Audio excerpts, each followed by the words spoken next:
Buenos días, bienvenidos y bienvenidas. En nombre de la Alianza Empresarial para el Desarrollo, es un gusto contar con ustedes en este webinar llamado Bonos temáticos etiquetados, mecanismos que aportan a alcanzar los objetivos de desarrollo sostenible. En esta ocasión contamos con la señora Claudia Restrepo. Ella nos acompaña desde la empresa Deloitte, desde Colombia. Ella cuenta con 12 años de experiencia, su formación es ingeniera en producción y tiene experiencia en finanzas sostenibles, estrategia, materialidad, evaluaciones de impacto y se ha desempeñado en la industria financiera. Entonces quisiera darle el pase a doña Claudia, agradecerle por estar acá y sí comentarles que al finalizar la presentación de doña Claudia dejaremos un espacio para las consultas y obviamente vamos a estar grabando esta sesión que luego estaremos compartiendo el link para que ustedes puedan repasar todo lo indicado por doña Laura. Doña Claudia, adelante. Bueno, gracias Rebeca, buenos días para todos, gracias por la invitación. Me está acompañando aquí colegas de Deloitte en Costa Rica. Todo el vínculo lo hizo María Gómez, socia también de nuestra firma y quien está avanzando en estos temas también en todo el territorio como centroamericano.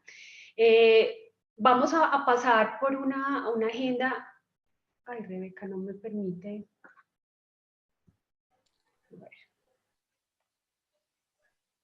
Ya pudo resolverse. ¿Sí?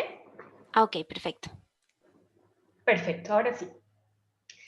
Simplemente contarles muy rápidamente pues quiénes somos, algo sobre finanzas sostenibles, porque nace este concepto de finanzas sostenibles y qué es lo que está pasando en este momento alrededor del concepto. Vamos a profundizar en temas relacionados con bonos temáticos y rápidamente sobre otro tipo de mecanismos que se llaman pago por resultados. Luego, muy rápidamente, los temas relacionados con medición de impacto, que sin duda alguna fortalecen todo este concepto de finanzas sostenibles, y un resumen sobre aquellos beneficios para pasar a preguntas y cierre. Sobre Deloitte, contarles pues, que somos una organización que está, como bien ustedes sabrán, globalmente, pero tenemos desde hace un año y medio una operación en América Latina que es integrada a todo lo que denominamos nosotros el Spanish Latinoamérica, 16 países trabajando juntos en 26 oficinas, básicamente desde México a Argentina, con excepción de Chile, que por temas de coyuntura alrededor del sector extractivo se unieron con Canadá, y Estados Unidos, y Brasil, perdón, que todavía no entra esta integración. En breve estaremos ya como una sola firma a nivel Américas, pero esto nos ha ido permitiendo pues trabajar en todas las perspectivas que requiere nuestro territorio latinoamericano de manera integrada pues en todas nuestras oficinas. Ahora sí, entonces comienzo contándoles un poco el concepto de finanzas sostenibles. Yo creo que para algunos de ustedes podrá ser más cercano que para otros. Me voy a permitir pasar como por las bases que representan este concepto pues, de finanzas, que realmente surge muy en función o se empieza a acelerar en función del cambio de esa agenda que denominábamos la agenda de los objetivos del milenio en el 2015 a los objetivos de desarrollo sostenible, donde si miramos de manera como enfática el objetivo 17, que habla de gestión de alianzas, pues nos permite un poco ver que toda esta correlación de esfuerzos entre el sector privado, el sector público y la sociedad civil como un todo, pues era necesario, pues primero trabajar juntos, pero dos, generar unos espacios de coherencia para poder cumplir la agenda, pero por otro lado surge, por supuesto, la necesidad de saber, bueno, ¿cómo voy a fondear esta agenda que es tan desafiante? Yo ahorita les voy a mostrar una perspectiva de cómo vemos en Deloitte la posibilidad de cumplimiento de la agenda,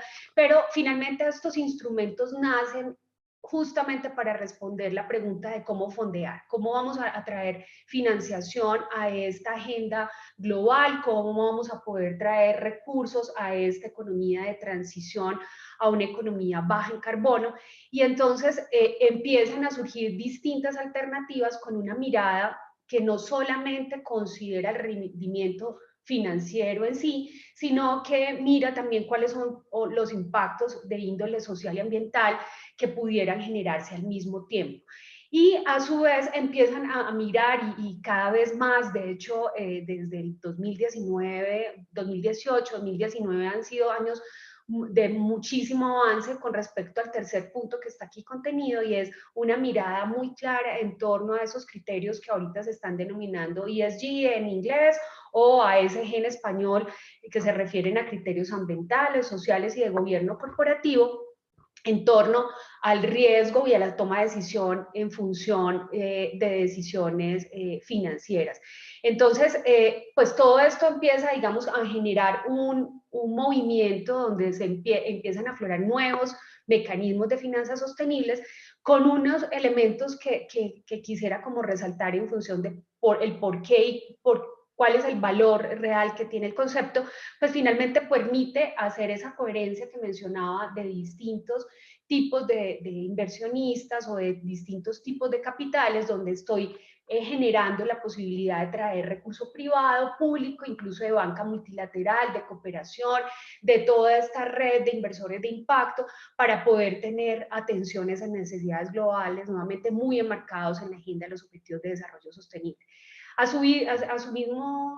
mismo tiempo, perdón, pues tener la posibilidad de traer fuentes innovadoras, salirse de los esquemas convencionales de financiación, también para atender sobre todo mercados desatendidos, países emergentes o nuevos mercados que no necesariamente tenían un fondeo, digamos, adecuado. Por otro lado, estos mecanismos, y esto es lo que más resaltan quienes han dado pasos adelante en su implementación, y es que facilitan el tema de corresponsabilidad. Y esto ahorita lo veremos en algunos de los mecanismos, pues es un elemento fundamental para poder, digamos, atender de manera conjunta distintas necesidades. Por otro lado, eficiencias en el mercado, por supuesto se genera esa alineación que mencioné, y este elemento de reputación que está como punto aquí indicado, es uno también de los que más está resaltando, o sea, la reputación de las organizaciones que están considerando este tipo de mecanismos, además de facilitar posibilidades diversificadas a sus grupos de interés, pues están permitiendo incrementar los niveles de reputación. Y por otro lado, pues está permitiendo, por supuesto, movilizar diferentes tipos de inversionistas, incluso movilizar diferentes generaciones de inversionistas a mecanismos de este tipo. Se habla que definitivamente el año 2019, y ahorita tengo una gráfica para indicarlo, pero empiezan, digamos, a generarse una inflexión en el mercado porque empiezan a confluir distintas fuerzas relacionadas con las mismas condiciones del mercado, muchísimo la posición de los inversionistas que quieren diversificar y quieren alternativas diversificadas para poder invertir en aquello que moviliza incluso su propósito de vida, o si lo estamos hablando como organización, el propósito mismo de la organización.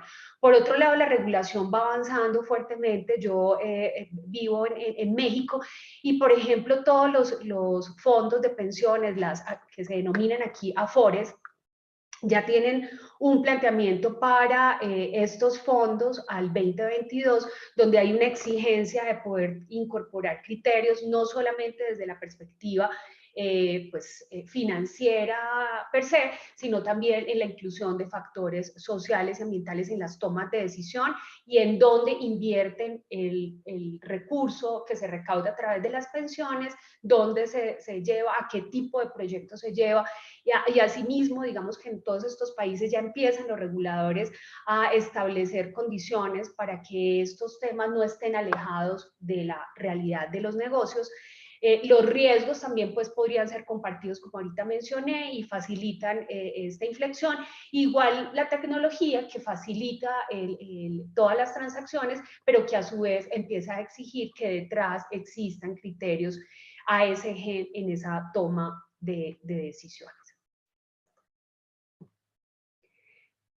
Hay distintos, perdón, voy a pasar por acá muy rápido, pero esto que estoy mencionando se puede corroborar en función de distintas fuentes. Aquí tenemos una anotación que hace Forbes en términos de cómo catalizar esa recuperación económica sostenible. Incluso pues, se menciona toda la posible contribución que hay en pandemia, incluso el BID también plantea estas alternativas de instrumentos en finanzas sostenibles o en finanzas innovadoras como una posibilidad esencial para el desarrollo. Hay distintas fuentes y medios que están diciendo ya estamos listos para unas finanzas sostenibles, pero más que estar listos, necesitamos urgentemente unas medidas adicionales a las que se tenían típicamente o tradicionalmente. Igualmente, el Banco Mundial, las Naciones Unidas, abren todos unos esquemas y rutas para ir incorporando todos estos esquemas en las operaciones. No me voy a detener sino tal vez en el punto 1, donde pronostica que el PIB mundial disminuirá en más de 3% debido al COVID. Y por supuesto, o sea, todo lo que veníamos trabajando en términos del desafío, del desarrollo y poder, digamos, luchar con diferentes temas contenidos en la agenda, pero tal vez de manera muy prioritaria contra la pobreza extrema, pues realmente ahorita el desafío se incrementa en un país como el mío, en Colombia. Se habla que todo el esfuerzo que se ha hecho en los últimos 10 años por lograr justamente poder movilizar esta población que está en pobreza extrema a otros estadios, pues realmente se perdió y es triste como en 8 meses se pierde el trabajo de 10 años. Y esto nuevamente pues nos plantea definitivamente el desafío de poder encontrar estas alternativas. Entonces, con este antecedente de una necesidad que es inminente, con y sin pandemia, todo lo que considera el poder cumplir con la agenda de los objetivos de desarrollo sostenible, pues surge digamos que la posibilidad de ir integrando distintas alternativas. Estos mecanismos que voy a compartirles, ahí ven ustedes, es una clasificación interna, nos ha permitido, nos ha ayudado poder, facilitar la explicación en torno a todo esto que está emergiendo muy rápidamente. Y verán entonces ustedes en negro aquellos que denominamos emisiones o bonos etiquetados o temáticos. Después los soberanos o subnacionales, que también son igualitos a estos negros que estoy presentando ahora, pero que ya se transan a través de los gobiernos nacionales o subnacionales. Por otro lado, las finanzas mixtas, voy a comentarlo también más adelante, y los pagos por resultados. Me concentraré un poco más en los negros, en los bonos etiquetados y en aquellos pago por resultados, pero simplemente en función de finanzas mixtas, contarles que son mecanismos que suman, como su nombre dice, distintas alternativas para poder lograr llevar inversión a iniciativas o a territorios que quizás no son tan atractivos. Como ejemplo, en Colombia trabajamos con Naciones Unidas para llevar inversión a las que se denominan allá las zonas más afectadas por el conflicto armado, las SOMAC. Entonces logramos a través de mecanismos de asistencia técnica, de créditos condonables o no, de temas relacionados incluso con factoring, temas relacionados con créditos blandos, bueno, en fin, o sea, distintos tipos de mecanismos que sumados a la presencia de un organismo o una institución ONU en el territorio, se logró que se pudiera movilizar inversión a zonas que definitivamente era impensable que pudieran tener posibilidades en este sentido. Entonces, esas son las mixtas. Menciono que no voy a profundizar mucho ahí para pasar a estos que son etiquetados. Los etiquetados básicamente son títulos de deuda convencionales como los bonos que siempre hemos conocido, solo que tienen esta etiqueta que básicamente se refiere al tipo de proyectos que se van a financiar o refinanciar con el recurso captado. Y en este sentido, pues cada uno de estos tipos de bonos etiquetados, pues tienen que tener una concepción clara que hay que rendir cuentas y ser muy asertivos y precisos en torno a estos 4 criterios. Estos son criterios basados en el ICMA, que es, digamos, una de las instituciones que está generando estos conceptos, pero básicamente se dice, yo tengo que tener claramente establecido cuál va a ser el uso de los fondos que se recaudaron, cuál va a ser el proceso de evaluación y de selección de los proyectos para yo pasar por mi pipeline de proyectos y saber si esto exactamente corresponde a la etiqueta que ahorita vamos a ver en detalle. Por otro lado, es cómo se gestionan internamente los fondos, a qué cuentas internamente se llevan, cómo se puede hacer la trazabilidad para que no se pierda ningún recurso en el proceso, sino que sea totalmente claro que uso este fondo para llevar este proyecto y hago monitoreo del recurso invertido en él. Y por otro lado, los informes o la transparencia en términos de la rendición de cuentas que tiene que hacerse a los diferentes inversionistas para lograr pues, que ellos tengan la claridad de conocer o saber dónde está el recurso invertido.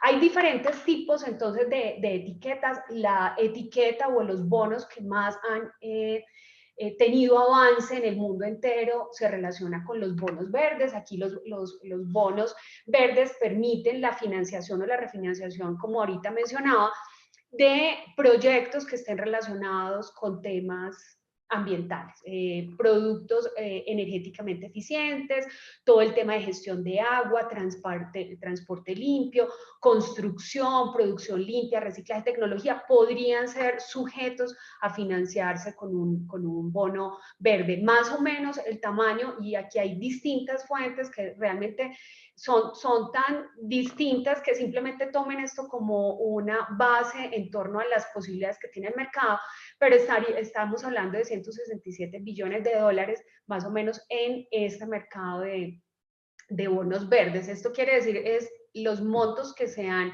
emitido a través de este mecanismo. Sin embargo, se habla de una proyección o de una posibilidad de trillones alrededor de emisiones de bonos etiquetados verdes.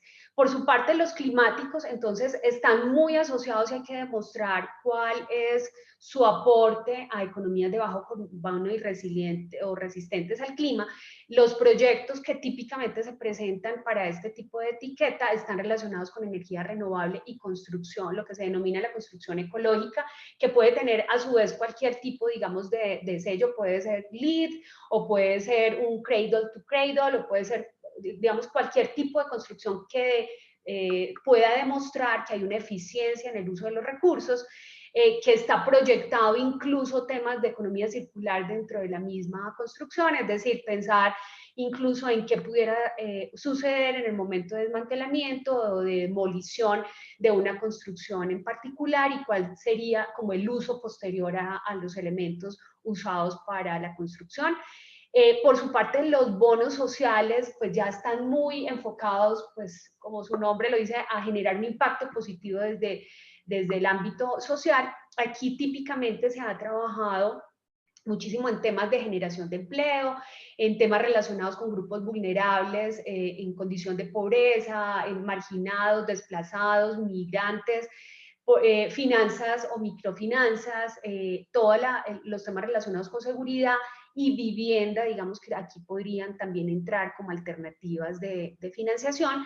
Los sostenibles son una mezcla entre este alcance de los verdes y de los sociales, con un énfasis mayor en lo ambiental, pero digamos que hay que mostrar de manera muy explícita cuál es el doble impacto generado. Sabemos que es muy difícil divorciar lo social de lo ambiental, sin embargo aquí digamos que tiene que ser bastante enfático y bastante claro el resultado y el impacto que se estaría buscando en torno a ambos ámbitos. Los bonos de transición son bonos que permiten incluso a las empresas demostrar o mostrar cómo se va a hacer una transformación o un cambio de un modelo tradicional de operación a un modelo pues mucho más sostenible.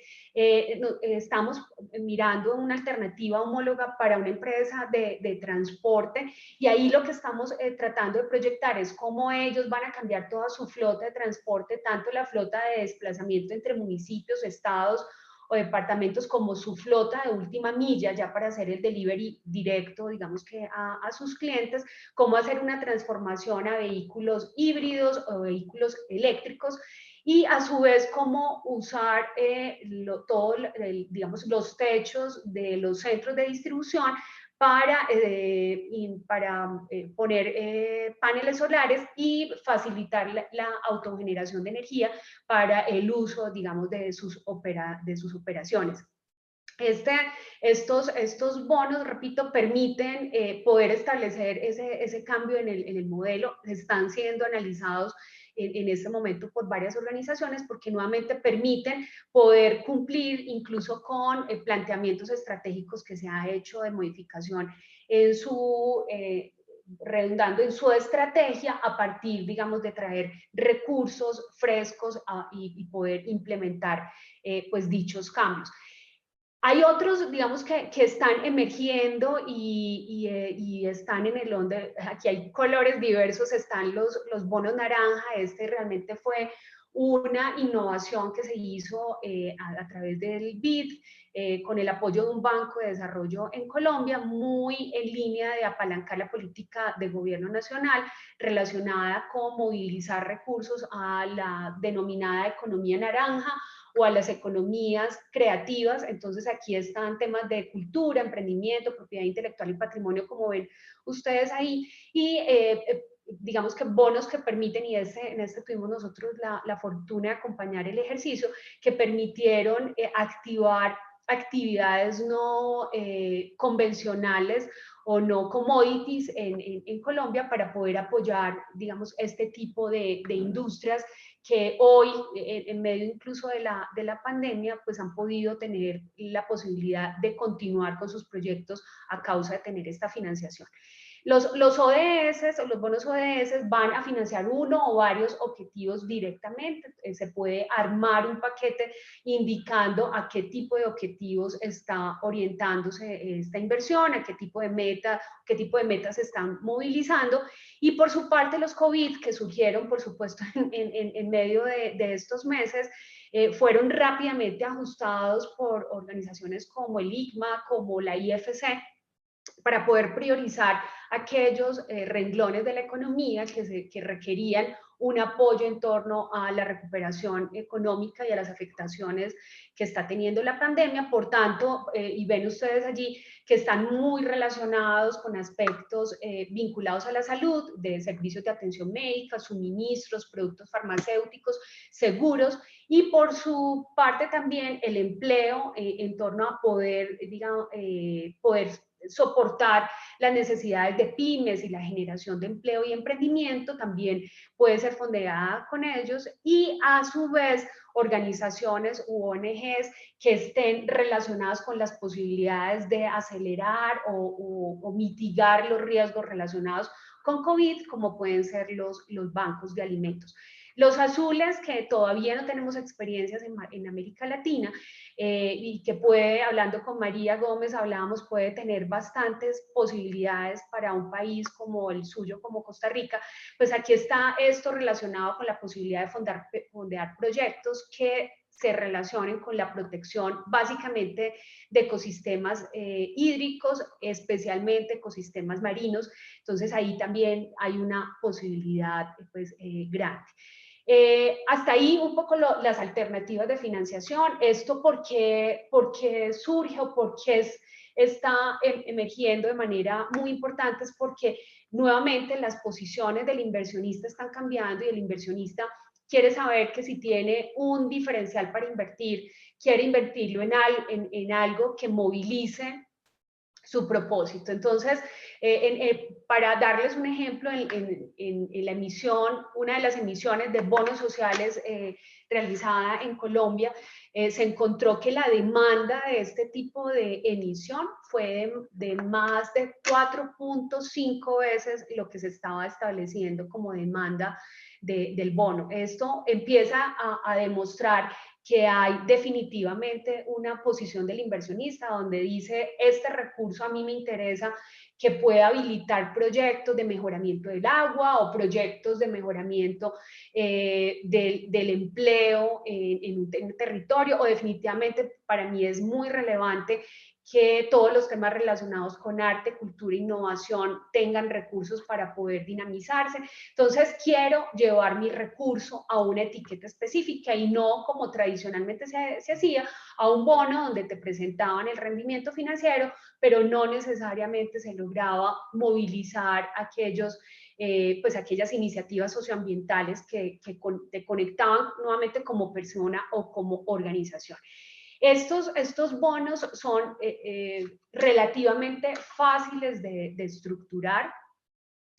Típicamente se hacen a través de una entidad financiera que a su vez tenga vínculo y pueda presentar esto ante el esquema de valores que exista en el país, que pueda ser vigilado por la entidad que corresponda a hacer el monitoreo financiero nuevamente dentro del país. Pero lo que están mostrando es que definitivamente están generando oportunidades muy relevantes y que incluso más allá de la reputación que ahorita mencioné, quienes están avanzando en este tipo de mecanismos están logrando incluso que el valor de sus acciones esté incrementándose. Entonces, nuevamente vamos al principio, se está logrando la posibilidad de apalancar recursos para iniciativas sociales y ambientales, al mismo tiempo que se está generando unas posibilidades de rendimiento financiero bastante interesantes.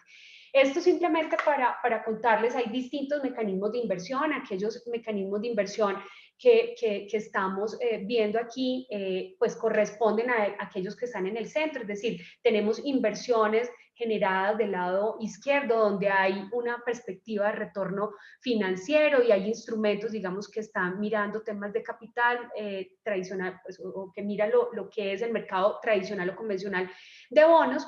Y del lado derecho estamos hablando ya de aquellos instrumentos pues, que están muy en el plano de la donación, de la filantropía, y que no necesariamente, digamos, están pensando en el retorno netamente financiero. Entonces, para resumir, del lado derecho, aquellos que están en la perspectiva social o ambiental, no financiera, en el izquierdo, toda la perspectiva financiera en sí, y en la mitad aquellos que están combinando ambos temas. En los temáticos que acabamos de ver, pues se denominan inversiones de impacto con retorno, donde se está mirando el retorno primero, pero donde se están considerando los aspectos sociales y ambientales, y por su parte, aquellos que se denominan inversiones de impacto o impacto primero, están los bonos de impacto social o pago por resultados que me referiré en adelante.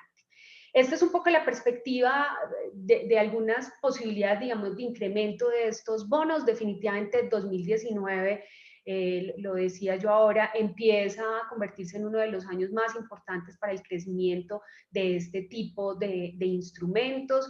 Si lo miramos desde la óptica de los principios de inversión responsable, del PRI menciona que el año, nuevamente 2019, fue un año donde hubo más conciencia y mayores signatarios alrededor de tener estas posturas muy claras alrededor de inversión responsable, y el 2020, que uno pudiera desestimar justo a causa de la pandemia, ha demostrado que ha continuado el crecimiento a pesar de la dificultad. Sigue existiendo una posibilidad, digamos, de hacer o de percibir atractivo estos instrumentos de inversión, y por tanto, digamos que el crecimiento no ha disminuido. El pago por resultados realmente no es una emisión. Antes se denominaban bonos de impacto social o bonos de impacto en desarrollo, y era complicado hacer la diferencia con estos etiquetados que ahorita mostré. El término está cambiando un poco más a pago por resultados, y son básicamente alianzas público-privadas con participación de multilaterales y de cooperantes para ir en función de poder atender estos desafíos que ven ustedes acá. Finalmente, digamos que es un esquema que sí tiene total correlación con el ODS 17 que mencionaba.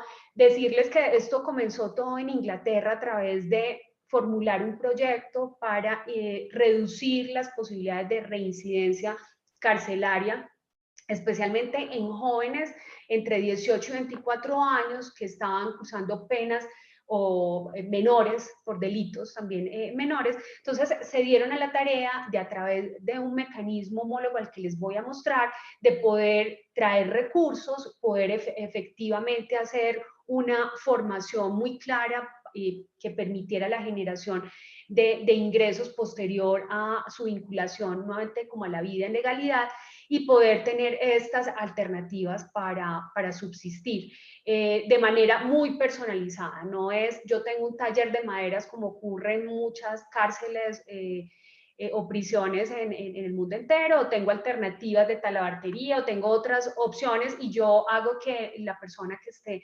preso vaya y tome una que no necesariamente tiene correlación con su vocación o con su posibilidad de generación de ingresos. Aquí fueron enfáticas y lograron reducir esa reincidencia carcelaria en un 70%, indicador que es altísimo y que comparado, por supuesto, con la lógica normal de lo que ocurre en la cárcel, pues fue de alto impacto. Ese proyecto en Inglaterra empieza a generar posibilidades, digamos, de diversidad de alternativas, hasta el punto que hoy, por ejemplo, en América Latina ya se está considerando esta alternativa de pago por resultados para atender proyectos homólogos a los que ustedes están viendo aquí, relacionados con empleo, con educación y con agricultura, también para movilizarse a apalancar proyectos de economía circular, proyectos relacionados con educación dual, proyectos para llevar energía a zonas no interconectadas de los países, proyectos para mejorar las condiciones de corales y de fuentes también hídricas,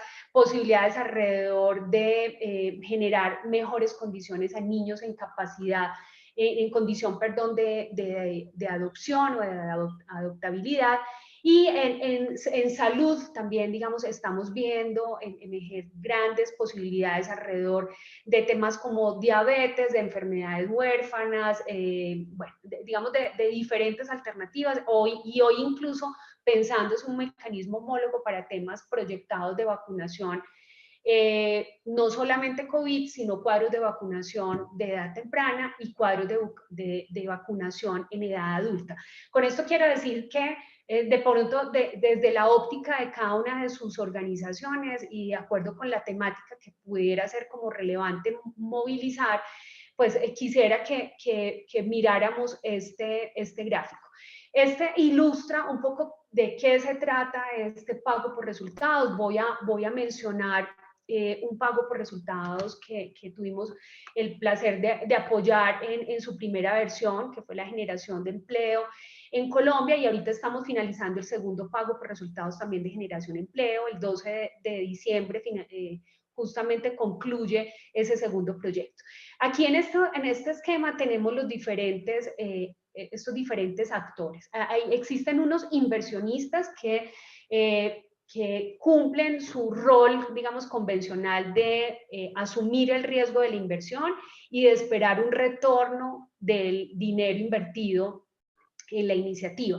En el proyecto 1 de Colombia participaron casualmente 3 fundaciones organizacionales o empresariales.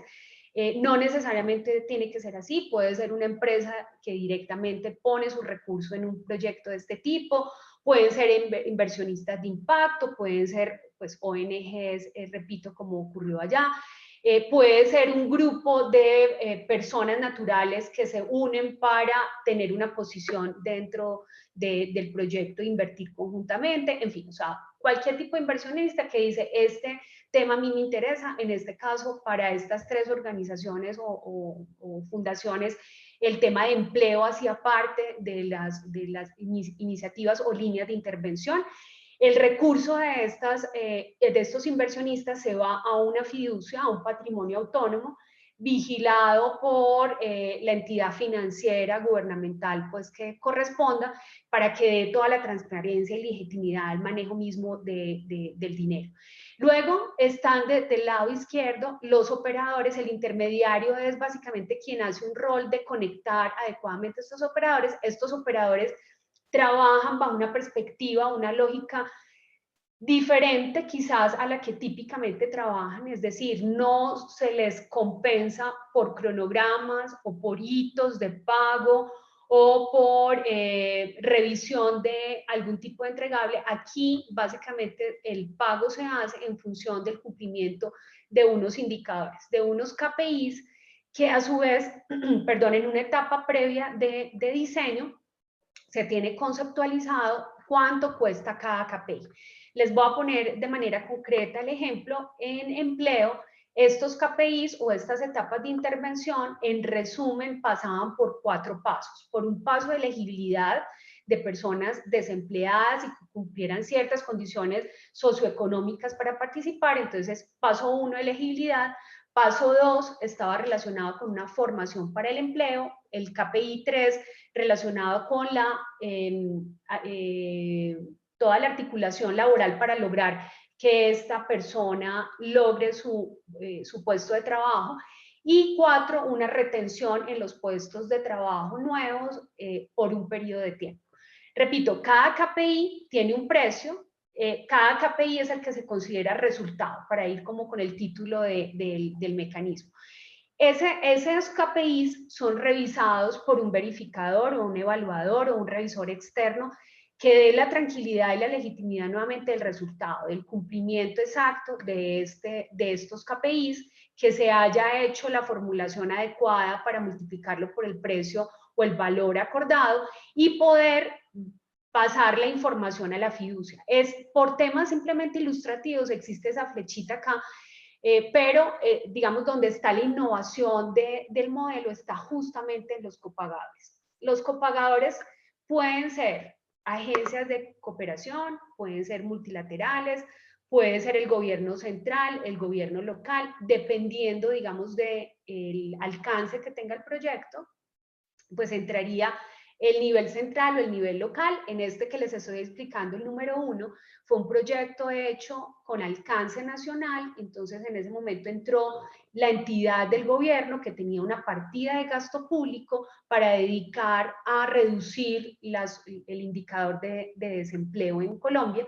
Es el Departamento de Prosperidad Social básicamente. Y en el segundo proyecto, que está ya muy orientado a una ciudad en particular en Colombia, a Cali, pues ahí fue en la Secretaría de Desarrollo Económico de esa alcaldía, de esa ciudad, la que tenía el recurso para poder invertir en este tipo, digamos, de proyectos. ¿Qué ocurre acá con este dinero del copago? Y es interesante. Estos copagadores no asumen el riesgo del proyecto. Ellos podrían o no, o sea, si el resultado no se diera, por supuesto es algo que nadie quiere que ocurra, pero si no se diera el resultado, el recurso que habían provisionado para participar en esta iniciativa o en este pago por resultados nunca sale de su presupuesto o de su estado de resultados. Por eso decía que esta flecha no es simplemente para la explicación, porque una vez que el verificador entrega el reporte de resultados, lo que ocurre es que entonces se llama al recurso del copagador, a la bolsa que ya provisionaron, y se empieza a devolver el recurso invertido al inversionista. Si el resultado se da al 100%, como ocurrió en Colombia, se generaron 900 nuevos empleos, y digamos que aquí todo el dinero que se iba a copagar se copagó. Por tanto, este inversionista recibió de vuelta todo el recurso que había puesto para el proyecto, con una tasa interna de retorno del 9%. Entonces, aquí vienen un poco argumentos alrededor de los beneficios de un esquema como estos para un inversionista que típicamente en este tipo de proyectos pues casi que tiene un dinero a fondo perdido, lo invierte, puede ser que el impacto se dé o no, pero es un recurso que se fue, o sea, ya lo invertí, ya ya lo gestionaron de alguna manera. En este caso, el recurso vuelve y esto casi que se convierte en una alternativa de tener un fondo rotativo de inversión que permita ir apalancando distintos proyectos. Los 3 inversionistas, simplemente de manera de ejemplo, que participaron en el pago por resultados número 1 de empleo en Colombia, volvieron a ser parte del equipo de inversionistas del segundo.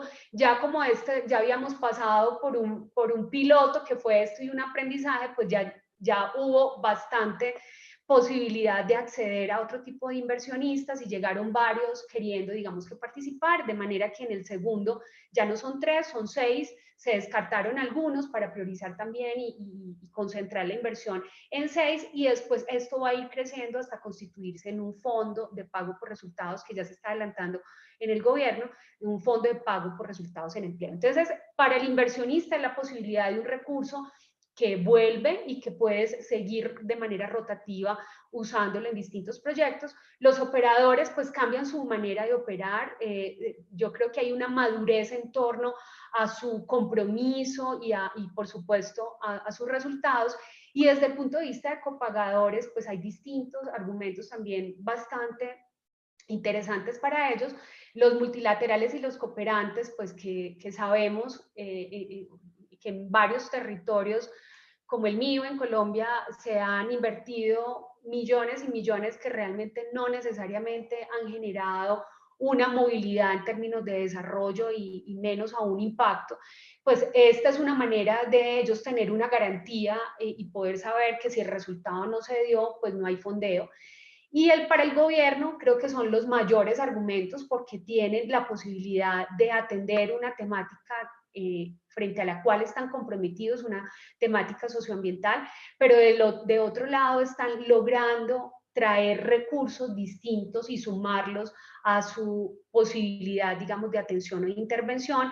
Tienen la posibilidad de traer privados, multilaterales y agencias bajo un esquema que a todos les da tranquilidad, ¿cierto? Esto es bastante importante porque es un esquema bastante transparente. Hablábamos en algún foro que por supuesto pues existirá quien pueda o trate de hackear un modelo como estos, pero la verdad es que son muchos ojos puestos en que funcione con una seriedad y una transparencia absoluta, con una rendición de cuentas y de reportes permanente. Por tanto, digamos que es un modelo o un esquema que también, como muchos han denominado, son esquemas que generan barreras anticorrupción. Entonces, esto es un poco lo que teníamos en torno a esto. Proyectos como estos requieren igual los bonos, pues establecer una prefactibilidad, después una factibilidad muy clara que pueda determinar pues cuál es el target, cuáles son los jugadores, cómo se va a atender el problema o la temática, después construir unos supuestos que permitan establecer y determinar cómo se tendría que incorporar en un plan de trabajo, y después viene todo el plan de estructuración de los mecanismos que plantea cómo entra cada actor, cómo se establece legalmente su vínculo, cómo se establecen acuerdos de nivel de servicio, cómo se monitorea y se hace la verificación de los resultados, cómo se hace el reporte, en fin. Este es un poco pues el tema.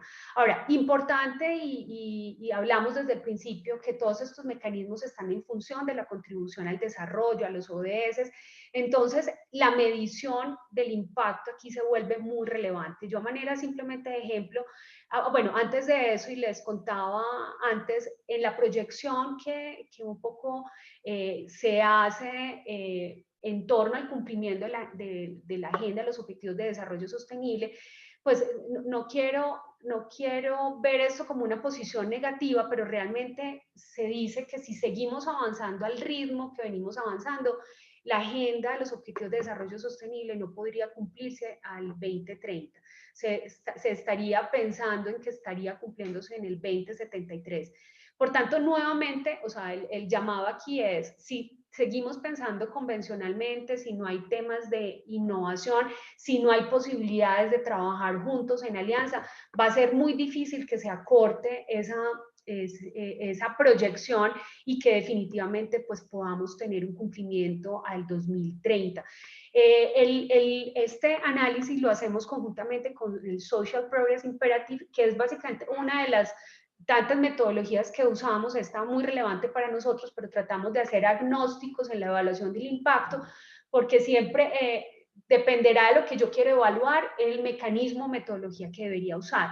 Pero digamos que esta que hemos considerado nos está permitiendo tener una increíble versatilidad en evaluación de impacto, nos permite también monitorear esos mecanismos que ahorita mostré, tanto los mecanismos etiquetados como los soberanos, como los pago por resultados, y reflejar ese impacto a través, digamos, de o verlo en la óptica de los objetivos de desarrollo sostenible o verlo a través de las 3 dimensiones que este esquema o este índice de progreso social prioriza, que son necesidades básicas humanas, fundamentos de bienestar y oportunidades, que entre otras, pues Costa Rica definitivamente siempre ha llevado la delantera, y cuando se mide el índice a nivel ya de país, pues encontramos que es uno de los países líderes en el territorio con mejores condiciones alrededor de esto que significa el progreso social, que atrás realmente tiene como hipótesis o tesis que si tú tienes un mayor bienestar, tienes mayor posibilidad de progreso social. Entonces, esto nos ayuda un poco como a medir ese impacto y poder definitivamente demostrar el beneficio que tienen las finanzas sostenibles. Adicional, digamos que a esto y a manera también como de resumen o conclusión, para pasar a las preguntas que puedan ustedes tener, pues estamos hablando que estos mecanismos definitivamente nos ayudan a mejorar la reputación, nos ayudan a atraer inversionistas, a atraer estas nuevas perspectivas de inversión, que así como estamos teniendo hoy un consumidor que es más responsable, que tiene un poco más de información, que está incluso exigiendo un poco más de información, pues igual estamos viendo un inversionista que quiere que su recurso definitivamente se vaya a causas o a proyectos que tienen correlación con su propósito incluso de vida. Integrar todo esto a la sostenibilidad, todas las proyecciones que se tiene de largo plazo, elevar el nivel de la sostenibilidad y la reputación consecuente, y contribuir definitivamente a todos estos compromisos que como países integrados a la ONU tenemos, como el mismo Acuerdo de París y todo lo que se refiere a los objetivos de desarrollo sostenible. Estos serían algunos de los temas. Hay un crecimiento importante alrededor de este tipo de mecanismos. Creemos sin duda alguna que hay una posibilidad de innovar y de generar, además, digamos, de estos impactos sociales y ambientales, y lo voy a hablar en el sentido un poquito contrario, también generar unas posibilidades de ingresos financieros muy importantes, y cerraré simplemente con uno de los ejercicios que estamos en este momento adelantando, muy interesante en el sector salud.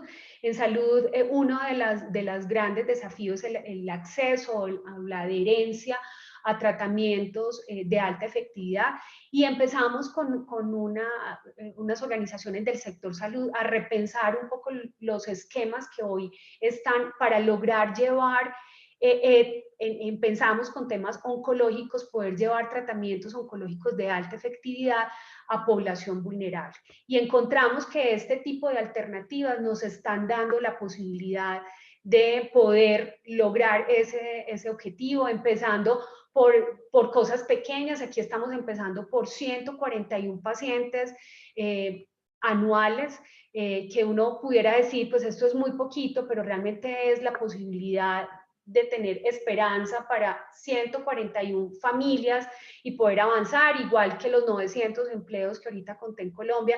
Pueden sonar muy pequeños, de hecho las multilaterales quieren mayor escala en este tipo de proyectos, pero igual si uno habla de unos 900 personas y su grupo familiar, pues estamos poco a poco generando un impacto bastante pues relevante en torno a poder aportar en temas de desarrollo. Hasta aquí un poco lo que teníamos. No sé si quieran pasar a un espacio de preguntas.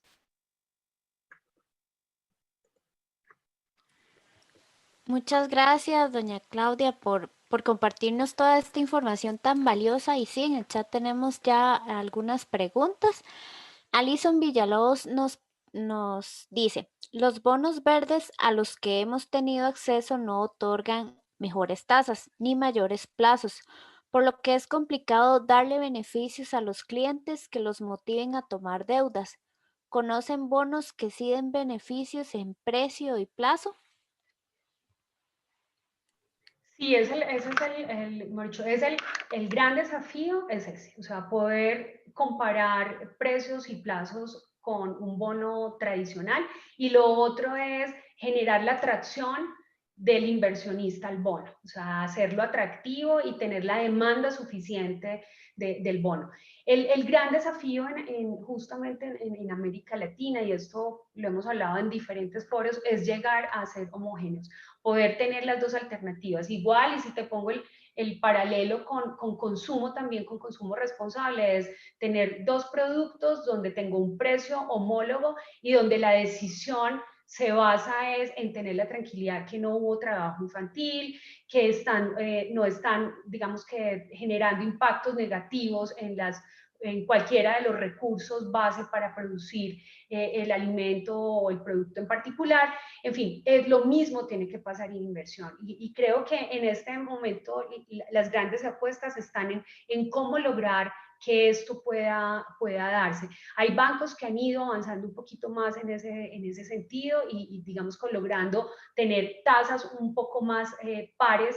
Hay algunos ejemplos y temas, perdón, referirme de manera tan reiterativa a Colombia, pero digamos que hay esfuerzos por parte de un banco como Bancolombia y el Banco de la Vivienda justamente en poder generar esa homogeneidad y poder hacer que para el inversionista justo la tasa o el plazo no sea el óbice un poquito para dar o tomar la decisión de invertir en este tipo de mecanismos. Pero ahí hay mucho para trabajar, es justamente el reto y el desafío. Perfecto. Iván González Villalobos también tiene dos preguntas. La primera es, veo muchas temáticas que no se abordan desde la prevención, sino desde que las mismas son problemas en la sociedad. ¿La prevención tiene ejemplos de proyectos desde la prevención? Sí, sí, digamos en el sector salud hay bastantes ideas alrededor, por ejemplo, de diabetes. Entonces, se están haciendo todo, yo, perdónenme, no soy la más experta en salud, pero entiendo que hay una etapa previa a tener efectivamente una diabetes, entonces se está buscando trabajar justo, digamos que en ese tipo de momento y no llegar ya cuando está determinado. En cáncer lo mismo, o sea, estamos hablando de unas etapas o fases de la enfermedad, se está buscando llegar a etapas previas. Pero en otras temáticas, por ejemplo, nutrición o nutrición es uno de los casos donde se correlaciona nutrición con educación y se está trabajando en todo lo que corresponde a fortalecer esquemas nutricionales básicamente en primera infancia. Por otro lado, están los temas relacionados con formación y poder lograr, digamos, a través también de educación, poder hacer lo que se refiere a una educación con sentido, es decir, dónde están las oportunidades reales de empleo, de emprendimiento y adelantarse a tener una formación que pueda responder en ese sentido. ¿Qué otro ejemplo pudiera haber de ir antes? No, creo que en cualquier, digamos, temática tú podrías abordarlo desde antes. Hay que mirar es que los KPIs, si estamos hablando de un pago por resultados, puedan ser determinados y pueda corresponder a un diseño que claramente establezca un precio y los otros tendría toda la posibilidad de llegar a etapas previas y no a ser reactivos en la inversión, en cualquiera de las temáticas, sea verde, sea naranja, sea cualquiera de ellas. Pero realmente sí, hay temas que no necesariamente se abordan desde la prevención y puede ser una oportunidad interesante mirarlos desde esa óptica. Súper bien, muchas gracias. Y la otra pregunta que nos tenía Iván González dice, los verificadores cobran por esos trabajos. ¿No ha pasado que los verificadores se vuelven más bien el negocio? Pues, ¿cómo se llama? Iván, ¿cierto? Sí.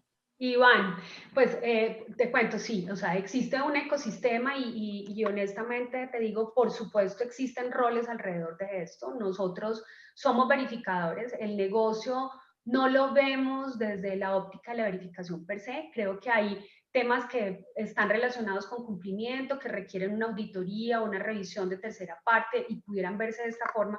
En este caso, a pesar de que por supuesto se generan unos honorarios relacionados, el propósito está mucho más vinculado a generar transparencia, generar la posibilidad de que exista la tranquilidad de que esto sí se va al propósito que se está estableciendo y en algunos casos, Iván, para contarte, son justamente hasta los multilaterales los que están buscando soportar este tipo de verificaciones o de revisiones externas para darle la tranquilidad a otros cooperantes, a otras multilaterales, a otros inversionistas de participar en esquemas como los que mencioné. Entonces, ¿se ve desde la óptica de negocio? No, pues y podría sonar como raro lo que estoy diciendo, pero quienes trabajamos en sostenibilidad, lo que moviliza primero es el propósito y después pues estamos definitivamente en una organización que no es no gubernamental, no es una ONG y por supuesto hay unos honorarios, digamos, relacionados con el trabajo que se está haciendo. Es la verdad. Bueno, Iván nos comenta que queda claro. No sé si queda alguna consulta por parte de las personas participantes que nos quieran hacer llegar. Vamos a ver. Pueden alzar la mano también si gustan y podemos abrir el micrófono un momento.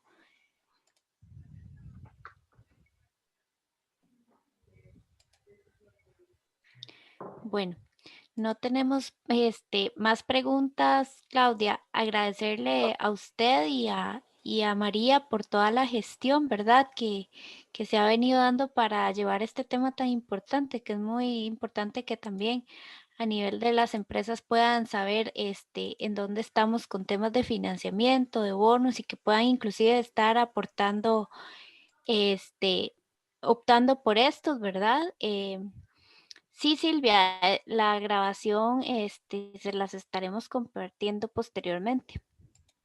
Y agradecerles de verdad a ustedes por la ponencia y a las personas participantes por su tiempo, por estar acá. En nombre de AED, muchísimas gracias. Muchas gracias, hasta luego. Muchas Hasta gracias, luego. Buen Claudia. día, Muchas gracias, Ade.